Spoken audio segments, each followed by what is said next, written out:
자, 처음으로 이제 개표가 완료된 지역도 있습니다. 뉴햄프셔주의 딕스빌 노치서라는 아주 작은 산골 마을인데 이 개표 결과는 어떻게 됐을까? 함께 보시죠.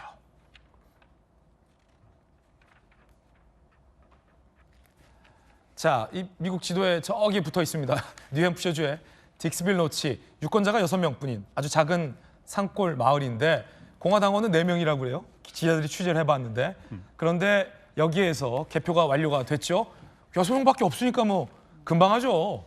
자, 그런데 이 개표 결과 트럼프를 찍은 사람이 3명, 해리스를 찍은 분이 3명, 3대 3으로 정확히 갈렸다는 겁니다. 그런데 이곳 심상치가 않아요. 지난 대선 때는 민주당의 바이든 후보에게 몰표가 나왔던 지역이었고 그 이전 선거에서도 민주당의 클린턴 후보에게 2배나 많은 표가 주어졌던 곳이었습니다. 그런데 이번엔 이런 흐름과는 달리 공화당 트럼프 후보에게도 절반의 표가 갔다.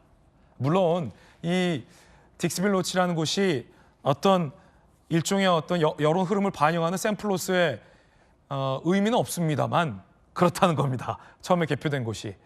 그렇다는 건 자, 정다은 기자. 굉장히 작은 마을이고 6명밖에 안 계는데 마을이 절반으로 지금 나뉜 거잖아요. 전체 미국 어떤 대선 어떤 분위기를 좀 함축하고 있다 이렇게 봐도 되겠습니까? 그럴 것 같습니다. 아무래도 첫 라인을 끄는 곳인데 이곳에서 3대 3, 해리스 대 트럼프 3대 3으로 나온 만큼 이번 대선을 상징적으로 보여준다고 볼 수 있을 것 같습니다. 저희가 네. 방금 전해드렸던 그 여론조사에서도 이게 반반으로 나뉘었거든요.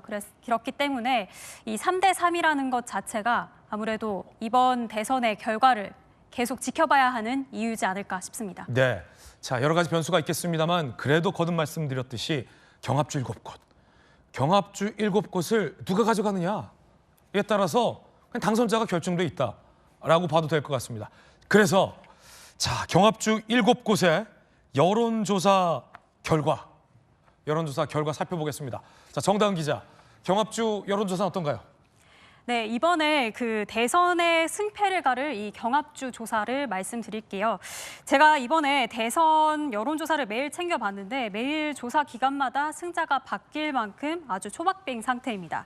지금 보시는 건 뉴욕타임스에서 발표한 여론조사인데 한번 보실까요? 보시면 해리스가 4승 2무 1패입니다. 4승 2무 1패.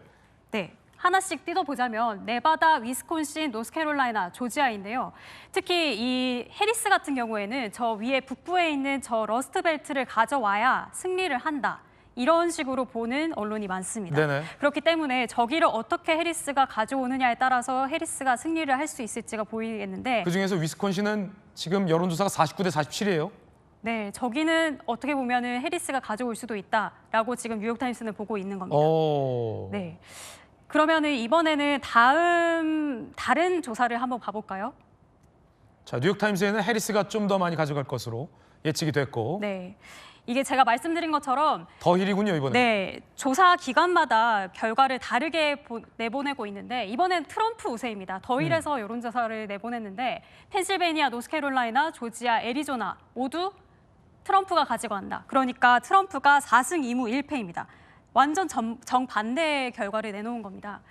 이 중에서 제가 눈여겨봤던 거는 저 펜실베니아입니다. 이 경합주인데 경합주 중에서 가장 선거인단이 많은 19명이 걸린 곳인데 여기를 트럼프가 가져온다는 겁니다. 이 펜실베니아와 그 트럼프의 인연이 좀 깊은데요. 네. 트럼프가 최근에 이곳에서 유세 현장을 찾았다가 총격을 받은 적이 있습니다. 거기가 펜실베니아예요? 맞습니다. 총격을 받아서 오른쪽 귀에 총상을 입은 곳이 바로 이 펜실베니아인데 이 총상을 입으면서 싸우자 이런 식으로 하면서 외치면서 지지층 결집에 나섰잖아요.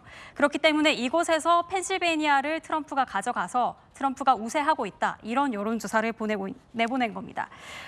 지금 보신 것처럼 여론조사마다 승자를 다르게 예측하고 있습니다. 그래서 끝까지 누가 이길 것이다 이렇게 쉽게 말하지 못하는 상황인데 보시면은 포인트 차를 보시면 거의 1, 2%포인트 차밖에 나지 않은 상황이기 때문에 저희가 계속해서 지켜봐야 될 것 같습니다. 오늘 시간으로 우리 시간으로 오늘 오후 3시가 되면은 알래스카를 마지막으로 미국 전체 투표가 끝나고 또 이 경합주 같은 경우에는 오늘 오전 중으로 아마 이 투표 결과가 나올 것으로 보입니다. 그렇기 때문에 아마 오늘 오후쯤이면은 경합주를 중심으로 누가 승자가 될 수 있을지 좀 볼 수 있지 않을까 싶습니다. 네. 오후 몇 시요?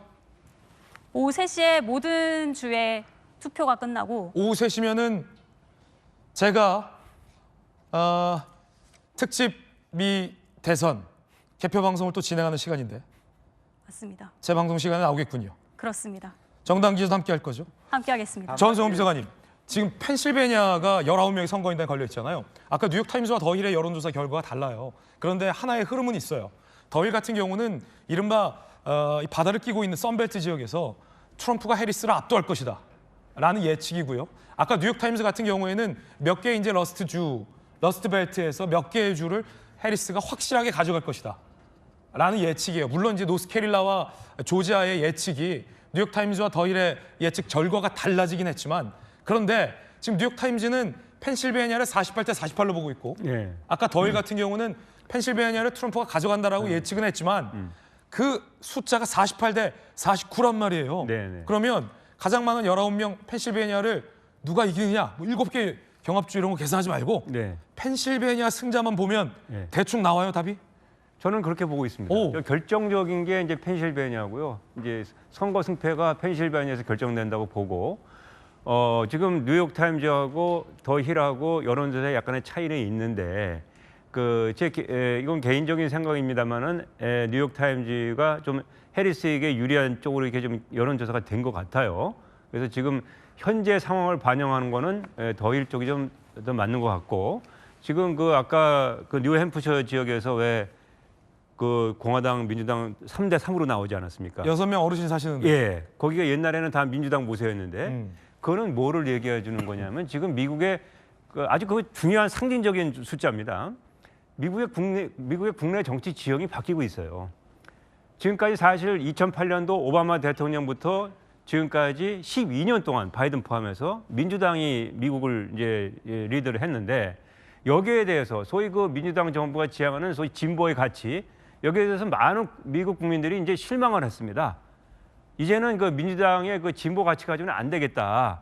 과거 짧은 4년 동안 트럼프를 해보니까 공화당이 낫네. 이게 좀 변화해야 되겠다. 이게 지금 미국 내 전반적인 정서이기 때문에 그렇군요. 그런 정서에 부합하는 쪽으로 지금 흐름이 가고 있다 하는 저는 그런 생각을 가지고 있습니다. 지금 딕스빌 로치에서 6명의 어르신들이 네. 투표하고 또 개표하는 모습까지 지금 저희가 보내드리고 있습니다. 네. 김영주 의원님. 예.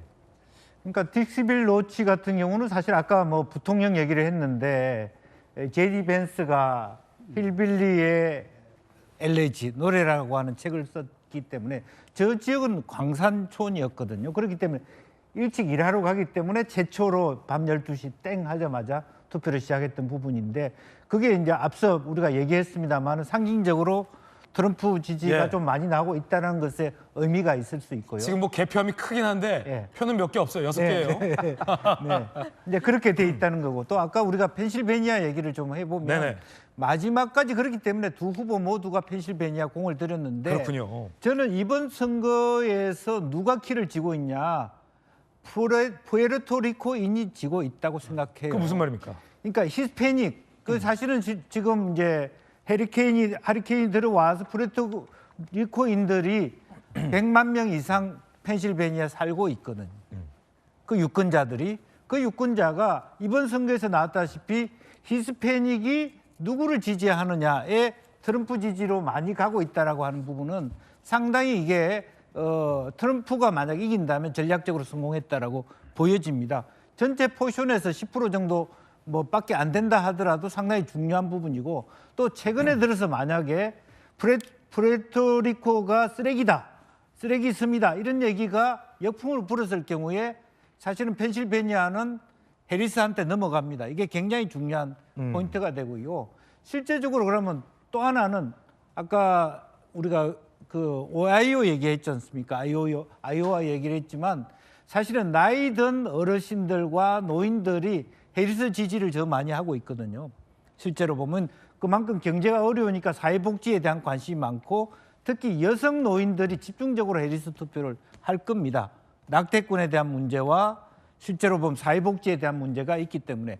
그러니까 두 후보를 지지하는 이유를 보니까 트럼프 지지는 첫 번째 경제, 두 번째 이민자, 세 번째 전쟁으로부터 미국을 구하는 거였고 해리스의 경우에는 낙태가 첫 번째, 두 번째가 경제, 세 번째가 기후변화 이런 식으로 나타났거든요. 이제 그런 면에서 우리가 한번 그 경합주에서 그 사람들이 어떻게 반응하는가를 볼 필요가 있겠습니다. 네. 자, 이 숨은 유권자들도 있습니다. 심리적으로 샤이 트럼프 지지층도 있기 때문에 과연 많은 여성들이 얼마나 많이 투표장에 나와서 해리스를 지지하느냐 아니면 얼마나 숨어있는 샤이 트럼프 지지자들이 이 투표장으로 나오느냐 이 두 세력 중에 어떤 쪽이 더 크게 막판에 작용할 것인가에 따라 개표상도 달라질 것 같아요. 자, 선거 당일 분석 모델들 해리스의 미세한 우세를 관측하고 있다라는 현지 보도도 나오고 있고요. 미국 채권 시장 막판에 해리스 승리 베팅이 크게 늘고 있다고 하는데 이건 아마 주요 언론사들의 예측을 보고 마지막에 베팅하는 사람들이 늘어서 이런 영향이 있는 것 같습니다. 자, 이코노미스트 예측은 아까 저희가 보도를 해드린 바 있습니다.